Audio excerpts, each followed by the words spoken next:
Profil perusahaan. PT Indakia Tbk adalah perusahaan yang memproduksi pulp, kertas budaya, kertas industri, dan tisu.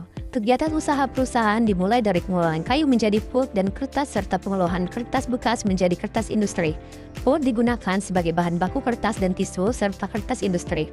Saat ini, perusahaan memiliki fasilitas produksi di Perawang, Provinsi Riau, Serang, dan Tangerang, Banten, dan PT Indakia Pulp dan Paper Perawang merupakan pabrik pulp sulfat pertama atau dikenal dengan proses kraft berbasis kayu di Indonesia. Pada tahun yang sama dibangun hutan tanaman rakyat HTI seluas 3.000 hektar yang terhubung dengan PT Arara Abadi. Selamat pagi Bapak dan Ibu sekalian. Kami dari kelompok 2 ingin mempresentasikan hasil analisis kami terkait analisis kasus pada PT Indakia Pulp and Paper Tbk. Pertama-tama, sebelumnya izinkan saya memperkenalkan diri saya. Saya Sandro Erwin Pesilitonga sebagai ketua dari kelompok 2 dan juga ada teman-teman saya 4 orang. Baiklah, tanpa membuang-buang waktu lagi, mari kita masuk ke dalam materi. Yang pertama ada materi manajemen biaya, yaitu data inventory. Yang sebagaimana yang telah dilihat di gambar, data inventory tahun 2024 menunjukkan total persediaan sebesar $955.000 yang terdiri dari raw materials, work in process, dan finished goods. Perusahaan memiliki permintaan tahunan sebesar 1.430 unit dengan biaya pemesanan sebesar 21.734 dan biaya penyimpanan per unit per tahun sebesar 139 serta lead time selama 7 hari. Lalu di materi selanjutnya yaitu ada perhitungan EOQ. Perhitungan EOQ atau Economic Order Quantity dilakukan untuk menentukan jumlah pemesanan yang optimal dengan mempertimbangkan biaya pemesanan dan biaya penyimpanan, sehingga diperoleh EOQ sebesar 669 unit sebagai jumlah pemesanan paling efisien yang ada di PT Indakia Pulp and Paper Tbk.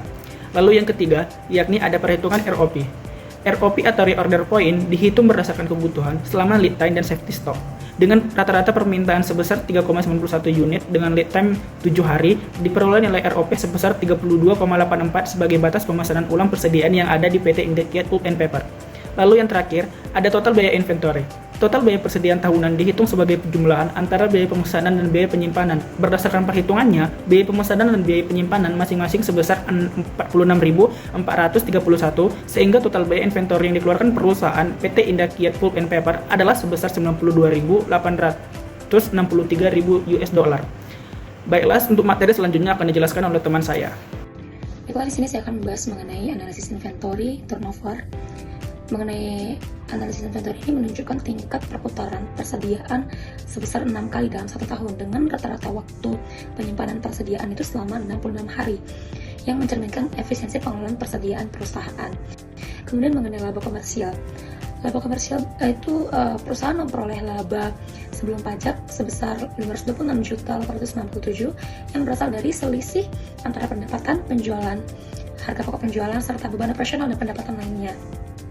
Kemudian berbicara mengenai rekonsiliasi fiskal, yang mana kita sama-sama ketahui bahwa rekon fiskal ini dilakukan untuk menyesuaikan laba komersial melalui koreksi fiskal positif sebesar Rp456.053 dan koreksi fiskal negatif sebesar Rp225.273 yang berasal dari perbedaan tetap dan perbedaan temporer sesuai ketentuan perpajakan.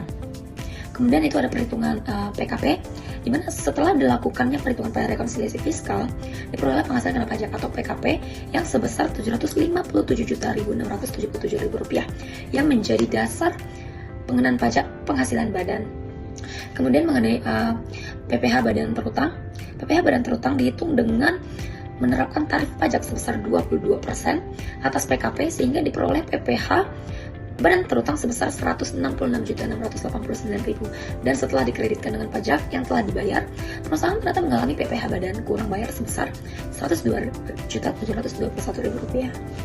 Selanjutnya perhitungan effective tax rate, di mana effective tax rate ini dihitung dengan membandingkan beban pajak terhadap laba sebelum pajak. Berdasarkan perhitungan ITR, perusahaan sebesar 19,47% yang menunjukkan tingkat pajak efektif yang ditanggung perusahaan selama periode berjalan. Nah, di sini ada data historis kinerja keuangan. Data historis kinerja keuangan pada tahun 2020 sampai 2024 yang menunjukkan bahwa pendapatan perusahaan berfluktuasi dengan nilai tertinggi pada tahun 2022 sebesar 4.200.632 dan menurun menjadi 3.196.731 pada tahun 2024. Sementara laba bersih relatif tidak stabil dalam periode yang sama. Nah, selanjutnya ada statistik deskriptif, di mana hasil statistik deskriptif ini menunjukkan bahwa rata-rata pendapatan perusahaan sebesar 3.436.000 dengan standar deviasi 383.932, sedangkan rata-rata laba bersih sebesar 502.849. Nah, yang menunjukkan bahwa tingkat variasi kinerja keuangan selama periode pengamatan. Nah, selanjutnya ada visualisasi data tren revenue dan net income 2020 sampai 2024.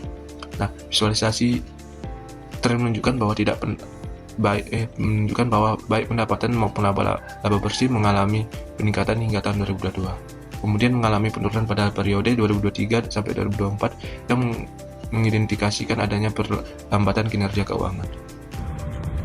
Selanjutnya nomor 2, visualisasi data revenue year on year growth 2020 sampai 2024. Grafik pertumbuhan pendapatan tahunan menunjukkan pertumbuhan positif pada tahun 2021 hingga 2022, namun mengalami kontraksi pada tahun 2023 sampai 2024, dengan penurunan terdalam terjadi pada tahun 2023. Yang ketiga, visualisasi data biaya operasional tahun 2024. Pada tahun ini, struktur keuangan menunjukkan bahwa biaya operasional dan COGS masih menjadi komponen terbesar, sementara laba bersih relatif lebih kecil, yang menandakan perlunya efisiensi untuk meningkatkan profitabilitas. Yang keempat, visualisasi data revenue year on year growth 2024. Pendapatan perusahaan menunjukkan tren pertumbuhan di tahun 2020 hingga 2024, meskipun terjadi fluktuasi yang menunjukkan kinerja penjualan secara umum terus meningkat dari tahun ke tahun. Yang kelima, visualisasi data tren revenue dan net income tahun 2022 sampai 2024. Selama periode ini, revenue dan net income mengalami penurunan secara bertahap, yang mengindikasikan adanya tekanan terhadap kinerja keuangan yang perlunya strategi peningkatan pendapatan serta pengendalian biaya. Lalu, analisis rasio keuangan. Perusahaan menunjukkan kinerja keuangan yang lebih baik dibandingkan industri, dengan current ratio sekitar 2,69, ROA 3,60%, ROE 6,62%, serta net profit margin 13,28%, yang mencerminkan likuiditas dan profitabilitas yang lebih kuat. Break-even point, perusahaan mencapai titik impas pada volume produksi sebesar 2.098.522 ton atau setara dengan penjualan sebesar 1,33 triliun yang menunjukkan batas minimum penjualan agar perusahaan tidak mengalami kerugian. Selanjutnya ada aspek hukum. Bentuk badan usahanya itu perseroan terbatas PT, perusahaan terbuka TBK, status kepemilikannya itu perusahaan publik, saham tercatat di Bursa Efek Indonesia BEI, perizinan operasional lengkap dan sah sesuai ketentuan Kementerian Hukum dan HAM, serta peraturan industri pulp dan kertas. Compliance statusnya itu patuh terhadap peraturan perundang-undangan, tidak terdapat perkara hukum, materi yang terdampak signifikan terhadap operasional.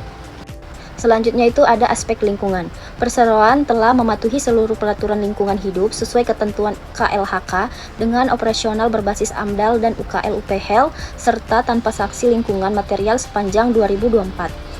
Pengelolaan lingkungan dilakukan melalui pemantauan dan pengendalian emisi karbon, penerapan sistem pengelolaan limbah terpadu, serta pemanfaatan energi, biomasa, dan program efisiensi energi. Inisiatif hijau terhadap mendukung implementasi strategi ESG dan berkelanjutan usaha jangka panjang perseroan. Yang terakhir ada SWOT analisis. PT Indakiat Pulp and Paper Tbk memiliki kekuatan pada skala produksi besar, integrasi vertikal, dan reputasi pasar yang kuat, namun masih menghadapi tantangan berupa volatilitas harga global, kebutuhan investasi berkelanjutan, dan keterbatasan inovasi bernilai tambah tinggi. Peluang pertumbuhan didukung oleh ekspansi pasar negara berkembang, digitalisasi proses, serta pengembangan produk ramah lingkungan. Di sisi lain, persaingan global, keterlambatan ekonomi, perubahan regulasi, dan resiko rantai pasok menjadi faktor ancaman yang perlu dikelola secara strategi.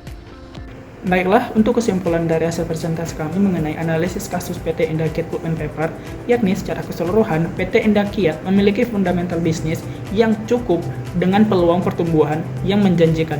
Implementasi ini direkomendasikan berdasarkan harapan adanya peningkatan efisiensi operasional perusahaan dan profitabilitasnya melalui pengoptimalan inventory management, perencanaan pajak, dan juga analisis studi kasus kelayakan. Baiklah Bapak dan Ibu, sekian dari hasil presentasi kami. Apabila ada kesalahan dalam penuturan kata dan kalimat, mohon dimaafkan.